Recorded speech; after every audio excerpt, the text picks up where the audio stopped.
Happy Monday morning. You're starting the week off right, joining us here with Morning Ascent. So great job. So I want to chat with you this morning about something that's going to be really important given the transition that we are in. I believe that we're not in a buyer's market. We're not in a seller's market. We're in really nobody's market but yours as an agent. And what do I mean by that? What I mean is that, look, the balance of power has decidedly been on the side of sellers over the last 18 to 24 months.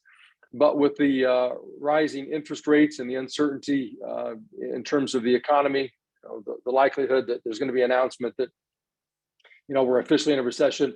Gang, if you're not paying attention, we're in a recession. We don't need the federal government to tell us that. Things are, in terms of the economy, in terms of statistics, certainly going to become more challenging. But it doesn't mean that it has to be more challenging for us, right?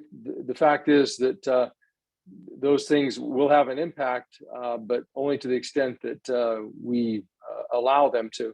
What do I mean by that? Well, again, we're going through a transitioning market, and it's not a buyer's market or seller's market. It's an agent's market. It's an agent who is a professional who recognizes the importance of doing their job and doing it consistently, and recognizing that regardless of what type of market we're in, one that's going up, one that's going down, one that is transitioning, or one that is stagnant, is just remaining the same, that there is always an opportunity because people are going to be buying and selling real estate regardless. There are people who are going to get married and want to buy. There are going to be people who are going to get divorced and need to sell.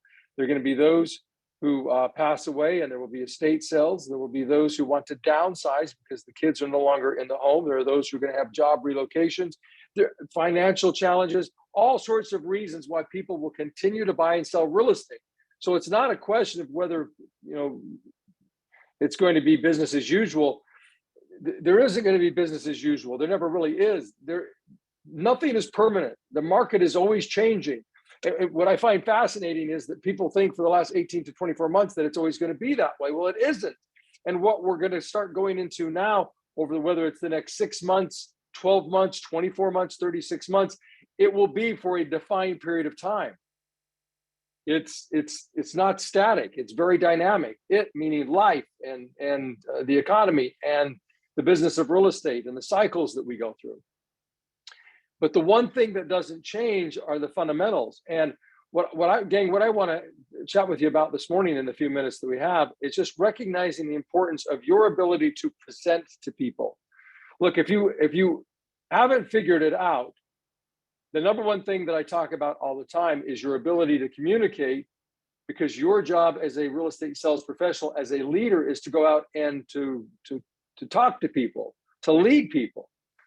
And leaders are very good at communicating it, presenting.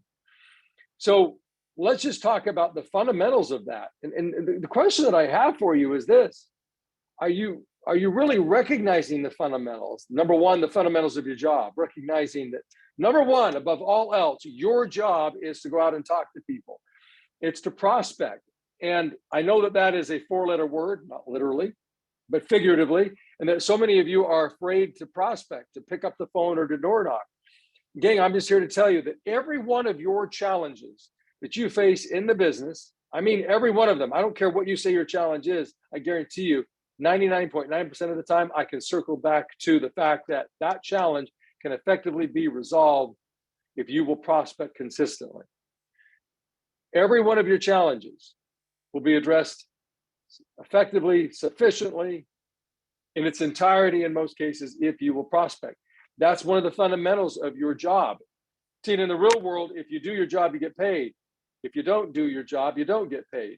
Well, this thing you call real estate, that we call real estate, whether you want to call it a business or a job, if you don't do it, you don't get paid. If you do it and you do it very well, you get paid a lot. I can't think of another thing that you can do where you invest so little in terms of money and can make so much money. I take a look at what, for example, a neurosurgeon or a cardiologist or an obstetrician, the number of hours in school that they have to dedicate and the amount of money that they have to invest to get to the point where they can make a few $100,000 a year, which is a lot of money. But I think about the 8 to 12 years that they have to invest at a minimum in order to get their license to practice whatever form of medicine they practice, to make a few $100,000 to begin to pay off all the debt that they accumulated. And in real estate, we invest a couple $1,000s literally, and we have the ability to make $1 million, $2 million, $3 million a year. Talk about an amazing opportunity. Are you taking advantage of that by recognizing that if you just simply do your job? Look, gang, I believe that success has rules. And if you play by the rules, you're going to win the game. If you violate the rules, you're going to get called for a foul or for a penalty, and you're going to sit on the bench or on the sidelines, and you're not going to be in the game, and you're not going to win. Well, one of the rules of success in real estate is that you got to talk to people.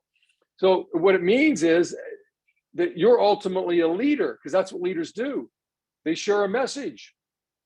They share a message to get people to change their perspective, to change the way that they think, to change their behavior, so that they can be helped to get what it is that they want, to buy a home or sell a home, for example. You know, for sell by owners, they need to change their perspective. Well, who best to do that than you? There's nobody better than that than you. To have a conversation with them about how it would be better for them if they were to list with you than try to get it sold on their own. Do you really believe that? Do you see that? See, I believe that the more confident you are in your ability to present, the more you'll embrace that role of, yes, it is my job to go out and talk to people. But when we aren't confident in our ability to present to people, right, then we want to convince ourselves that there are other things that are more important than going out and presenting to people, prospecting. And so we'll find other things to do to distract, that we can at the end of the day say, well, I did all of those things and I was busy. Gang, that is a recipe for disaster, especially in the sort of market we're getting into. Because this is the sort of market where if you will work hard, regardless of your level of skill, but if you will work hard, you will make a ton of money. It will be those agents who refuse to do the job, don't understand the job, seeking out the answers for what should I be doing. They're going to be behind the 8 ball, and they're going to get crushed by the market, as they should. It's the market doing what the market's supposed to do to create efficiencies, to make certain that the most fit will survive. It's natural selection. Those who adapt will survive, and those who don't will go the way of the dinosaurs to extinction. So let's just talk about some of the fundamentals as it relates to being an effective presenter. Okay, number one, above all else, number one, I want you to write this down. It is know your message. Know your message. Do you know your message? See, one of the great things about the fact that I've been in the business as long as I have is that I've had the opportunity to figure out what my message is. You know, when George and I started the company 13 years ago, I didn't know my message in terms of a broker, an owner, a leader. And it took me some time to figure it out. It took me a few years to really figure out what the message was, to clarify it in my mind, and then to hone the skill of presenting in a way that you would pay attention. Gang, it is so critical that you know your message. Great leaders are great communicators. That is the number one mark of a great leader, their ability to communicate with other human beings, to cast a vision, to show what it would be like, what life is going to look like if we just simply change our behavior, if we act differently, if we do these things, that this is possible. That's what all great leaders have done. That's what Washington did. That's what Lincoln did. Those of you who are religious, that's what Jesus did. I mean, that's what great leaders do. That's what Martin Luther King did. He cast a vision, of his dream and talked about how his dream would be accomplished. Do you know your message when it comes to real estate, gang? Do you really understand when it comes to the listing conversation? Do you know how to lead people through that process? See, the only way to do that effectively is to prepare for it. Just think about that. If you're going to know your message, you've got to prepare for it. You got to practice. My question is, when you think about the amount of money that you said that you wanted to make at the first of this year, or if you're, just starting out, and you think about how much money you want to make, in most cases, when I ask the question, how much money do you want to make? The number one answer I get is a 6-figure income or $100,000. Well, if you want to make that sort of money, just think about this. Don't you think that you're probably going to have to prepare and practice the skills of communicating with other people? And of course, the answer is yes, you're going to have to. In the real world, you're going to have to practice the skill of doing whatever it is that the job requires if you're going to get paid a lot of money. You know, it's like an NFL player expecting that they're going to win a championship and they're going to get paid millions of dollars a year, but they're not going to show up and practice consistently. And they're only going to show up once in a while and do the job. You know, every fourth Sunday, show up and play the game. That's not going to work. First of all, they're going to lose their contract, right? And second of all, that's just not realistic. You know, if you're going to get better at something, you have to practice it. And if you're going to get paid at a job, you actually got to show up and do the job. Just an NFL player, game, just to give you some perspective, because they live in the real world. That is definitely the real world. To get to that level, you know, there is no league, no organization that is more professional in the business of football than the NFL. The average NFL player will practice 43 minutes off the gridiron for every 1 minute that they play in regulation time. It's a 43-to-1 ratio. Crazy ratio. The good news is that you don't have to practice to that level, but professionals do. You know, Yo-Yo Ma has said, he's the cellist. He's a cello virtuoso, probably the most renowned cellist of all time. And he talks about the level of practice that he's had to engage in order to get to the level of proficiency that he has in playing the cello. Yo-Yo Ma has guesstimated that he has practiced over 10,000 hours the cello. That's not playing in concerts. That's just practice with nobody watching him, by himself in a room playing his cello, just him his cello, with nobody encouraging him, nobody there to tell him he's doing a great job. He's engaged in that monotonous, tedious process of playing that cello so that he can go out there on stage and play, or be in the recording studio and play, and have people absolutely just be in awe. That if you really were to pay attention and be present in the moment, that the artistry and the way in which he does it so elegantly would bring you to tears, which it has. It has me if you're just present in the moment. You know, I think about a Michael Phelps, how much he has practiced. You know, the guy would practice 6 hours a day for 6 days a week and swim 8 miles every single day. Gang, I'll bet I haven't swam 8 miles in my entire life. And Michael Phelps was doing that every single day, 6 days a week for years. And it paid off. It is so interesting. There's a direct correlation between the level of practice that you do and preparation and the results that you get. Just look at Yo-Yo Ma, right? Take a look at Michael Phelps. Michael Phelps has, I think he's got 28 medals, and 24 of them, I think, are gold medals. Just think about that. It's like 23 or 24 of the medals that he has are gold. That puts him right up there, not with the most elite athletes. Like, he blows away all of the athletes. There's nobody even comes close to Michael Phelps in terms of gold medals.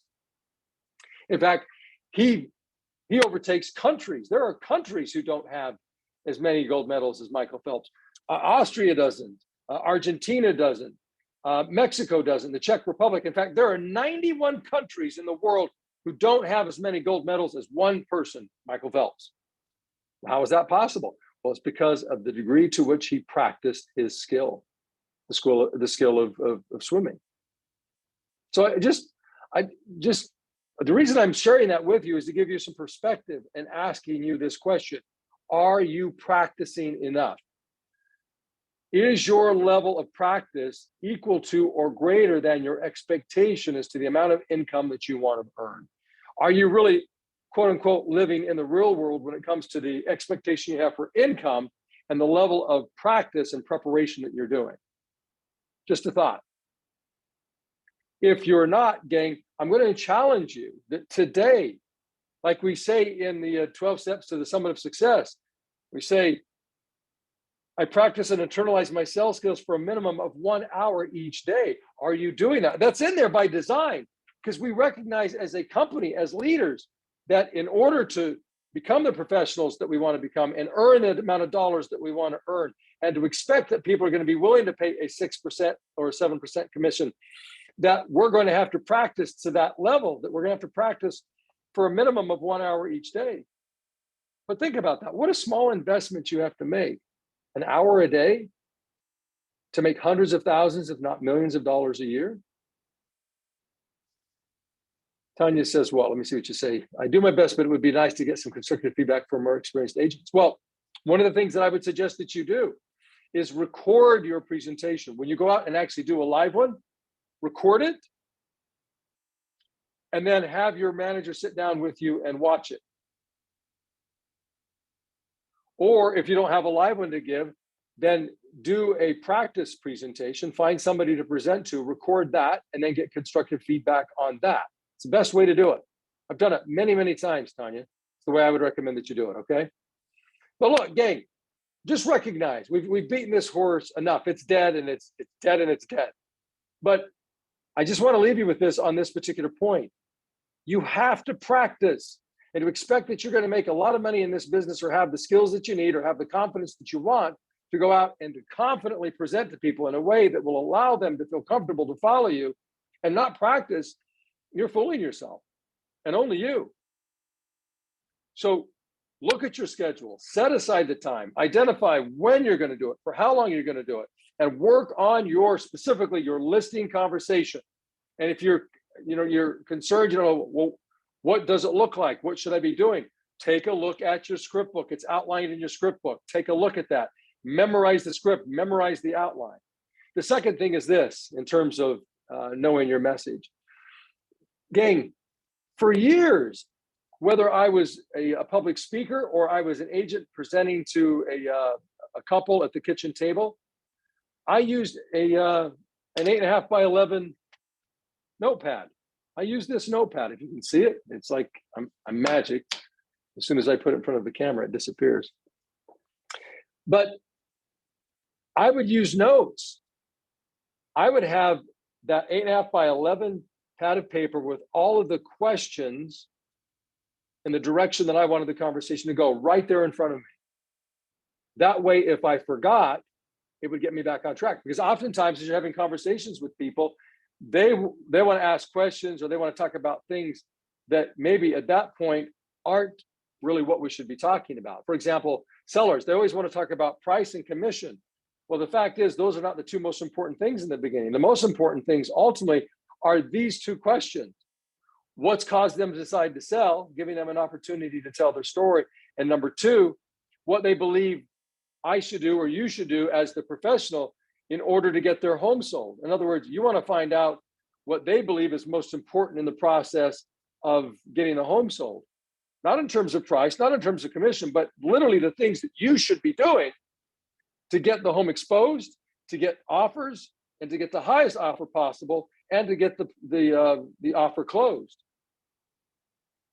See, so if you know those questions, you know the direction that you need to take the conversation, right? And you have those notes in front of you, you can refer to those notes, even if you don't have the outline memorized.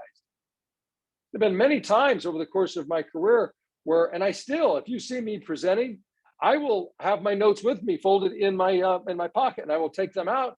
And at times as I'm presenting, I will refer to the notes just to make sure that I'm staying on track. Or if I forget a point that I wanted to make, I will glance down and look at it and say, oh yeah, that's right. Don't forget that. Make sure you talk about that. So one of the things that you can do, gang, because over the years, I've had agents tell me, well, I'm afraid that looks unprofessional or I look unprepared. No, in fact, I would say it's exactly the opposite. If you were to sit down with a couple at the kitchen table and say to them, oh my gosh, Bob and Mary, I'm so excited about our conversation. And I'm so excited about it to the extent that I made certain I wrote down all the things that we were going to talk about and the questions that I wanted to ask you, because each one of these questions is so important. I didn't want to forget any one of them and forget to ask the question. So would it be okay if during our conversation, I referred to my notes, and also as you gave me answers to those questions, that I wrote down your answers? That way I don't forget any of the things that you say, because what you say is important. And what do you think they're going to say? They're going to say, of course, absolutely. See, right there at that point, you begin to separate yourself from the competition, because you've demonstrated to the company, to the seller, that you're a professional. You've come prepared. You have your notes already put together, and that you don't want to forget what it was that you wanted to talk about, these important questions, and they're so important, you're going to write them down. You take it that seriously. And their answers to the questions, you're going to write those down as well, because that's even more important. Well, gang, when you do that, I can tell you just from my experience, you start to build rapport, because the number one human need is acknowledgement or acceptance.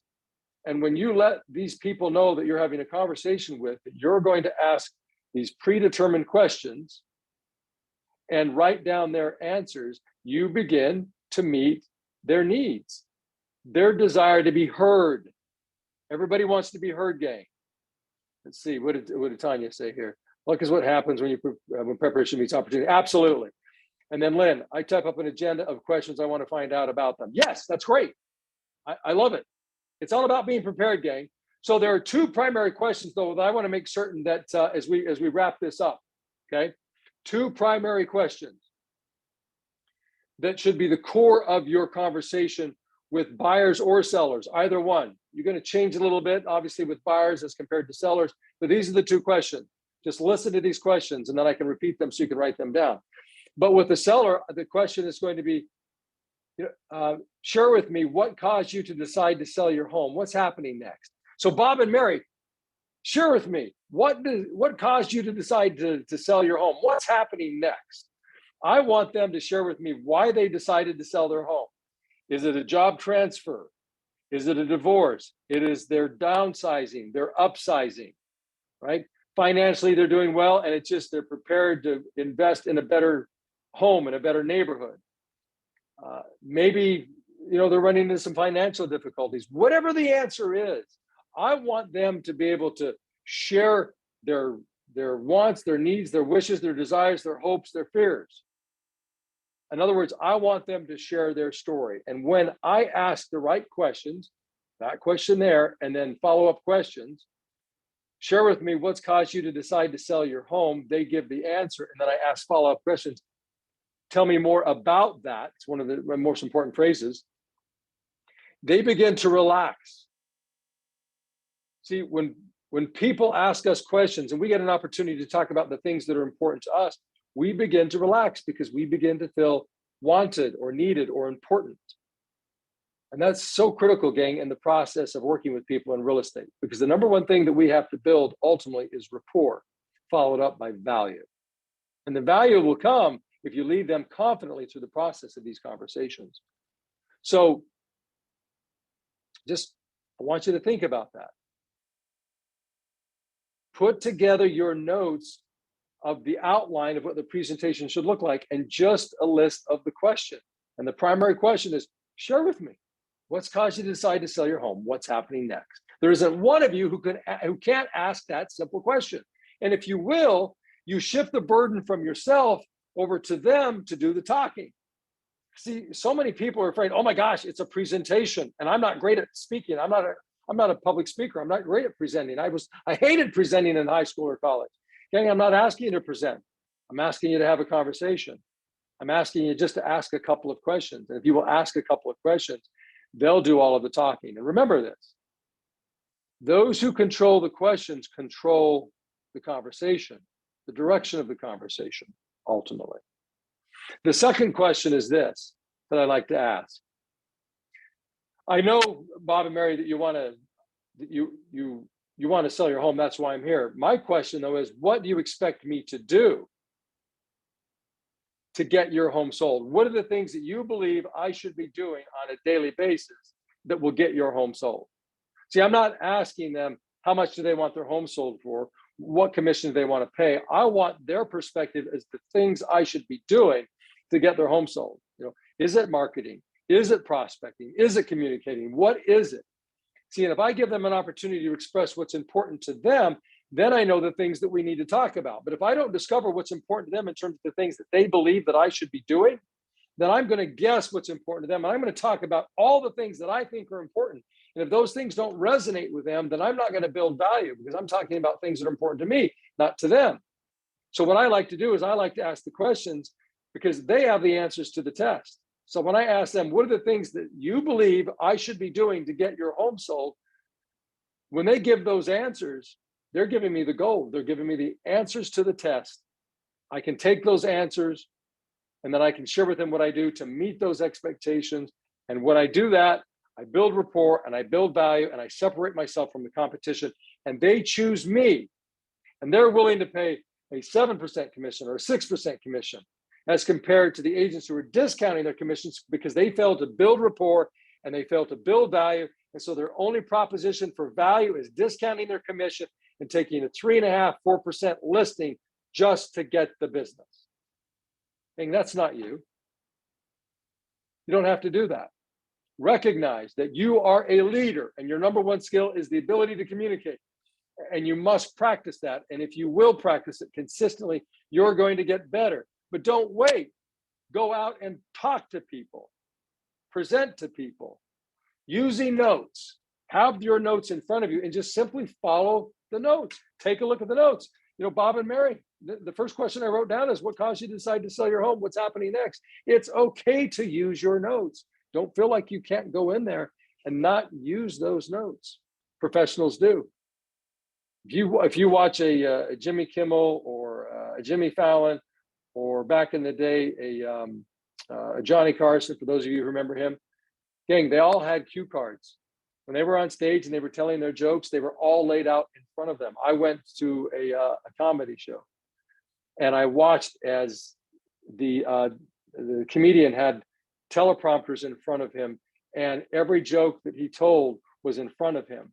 So that all he had to do was glance down and refer to those notes.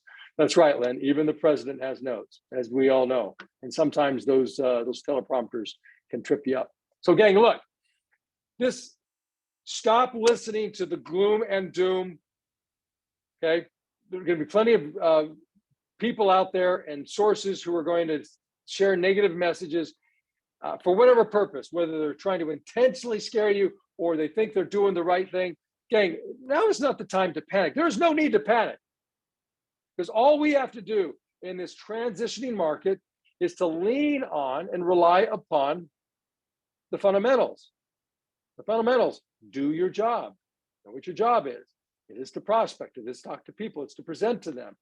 Go out and practice. Practice every single day. Refer to your script book. Look at that outline. Memorize that outline. Write your questions down. To Lynn's point, create your agenda of the questions you want to ask, and then go out and talk to people. And gang, if you will do that, I promise you, when you go out and help enough people get what they want, you're going to get exactly what you want. But you have to go out and find the people and talk to people. So go out and do that. Because if not you, who? There's nobody who's better than you to go out and help them. Just think about the degree to which you want to help, you desire to help, your commitment to help. So go out and be that person. Permit yourself to be that person, to practice to that level, to prepare to that level, and go out there and be that leader, the leader that you are. All right, let's finish this up with some closing affirmations, and let's go out and have a great day. Let's go out.